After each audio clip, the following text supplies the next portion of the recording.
Hello, I'm Rick Wilfert of the Harken Tech team. Today we're going to be talking about travelers and the evolution of the Harken's traveler systems. Over 30 years ago, Harken revolutionized the traveler and sailing world when they came out with a fully adjustable ball bearing car.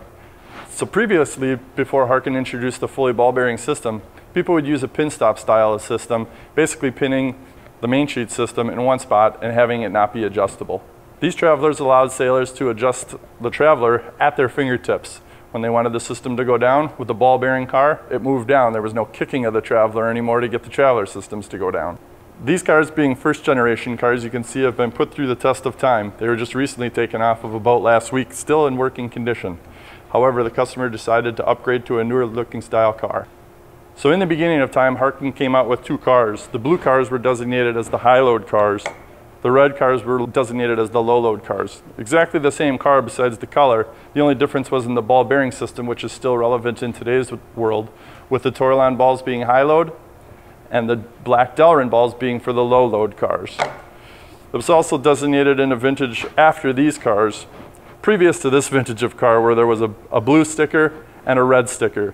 Again, the blue designated the high load cars and the red designated the low load cars with the different bearing material. Currently, Harken has 4 lines of traveler car systems. First of all would be our big boat captive bearing plus system, mid-range captive bearing plus system. What we've been talking about mainly would be our small boat captive bearing system. We also offer the micro captive bearing system. In 2001, Harken came out with the micro cars. These cars are captive bearing and always have been since 2001. So the micro car is kind of unique to the rest of the systems, is that it will fit on any Harken micro track that we've ever made. We're going to touch briefly on the different styles of track and different vintages of track that Harken has had. This is first generation track. You can see there were no grooves in it for the wire retainer clips. So when Harken introduced the captive bearing system, which is the system that you see here, you can see the grooves that had to be put into the track to allow for the wire retainer clips, which the captive bearing cars possess. So what we have here is a sample of Harken original track. These were the original cars which went on this style of track. Second generation non-captive bearing Harken car was something like this, which a lot of people are familiar with, the plastic end caps. That was also first generation track, fit on first generation track. Both of these styles of cars frustrated people because if you were by chance to slide the car off the end of the track without the use of one of the car loaders, you'd have ball bearings everywhere in the cockpit of the boat. Harken in 2001 developed what we refer to as our CB, captive bearing system. In order for us to do that though, we had to change the track profile. As you can see in the picture here, we had to make grooves for the clips of the captive bearing cars to run in, which then allowed you to roll the car off the end of the track without the problem of having the ball bearings fall all over the place. Current generation, captive bearing plus, can simply be identified by a captive bearing car with the plus stamped on the end of the aluminum car body. So one of the biggest questions that we get in tech service and asked as a member of the tech team is, can I get one of the new cars without having to change the old track on my boat? With the introduction of the CB Plus cars, that is entirely possible. All you have to do is remove the wire clips, remove the 4 corner keepers, get yourself one of the car loaders, manually load the bearings into the car, simply butt the captive bearing plus car up to your old profile track, minus wire retainer clips, and slide it right on. Therefore, you have captive bearing plus car on old Harken profile track. Yes, we do. People ask us all the time as a tech team member what it's going to take to maintain a system and keep the traveler car rolling freely all the time. The only maintenance that really is involved is flushing with soap and fresh water as often as possible.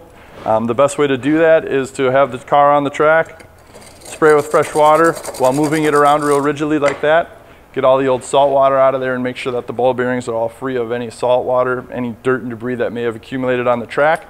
As far as cleaning the track maintenance, the only thing that's involved there is just possibly scrub it with a Scotch-Brite pad a little bit, get any dirt and residue that might be off there so that it doesn't collect in the carbs ball bearings.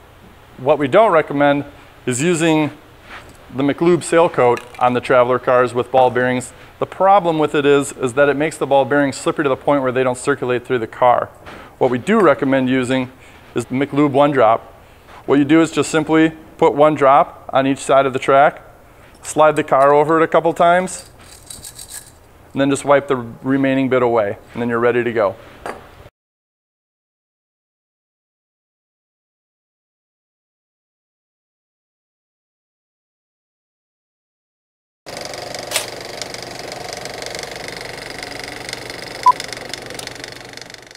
All right, so what we're going to talk through here is now the process of a captive bearing plus car, the removing of the clips as well as the corner keepers, and preparing that car to fit on an original or old style Harken non-captive ball bearing track.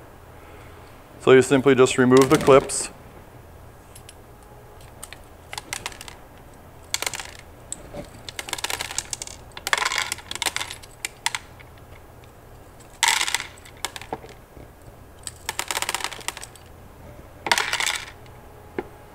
Okay, so once I have the clips removed, I'm going to simply remove the 4 corner keepers.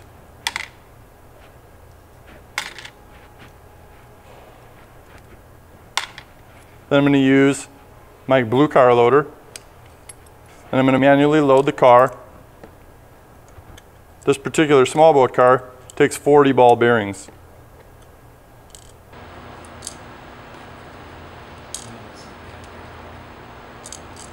So we've now prepared this captive bearing plus car to go onto Harken original track. I have the clips removed, the 4 corner keepers, and I've loaded the bearings in, have the car loaded onto a car loader. All that happens now, which most people are familiar with because this is the old school way of doing it from back in the day, simply take the car loader, butt it up against the end of the track, and then I just simply slide the car right off the loader, right back onto the Harken non-captive bearing original track. Again, showing the benefits of the Harken CB Plus system. This is Wilfert from the Harken Tech team. If you have any questions, give us a call. That's what we're here for.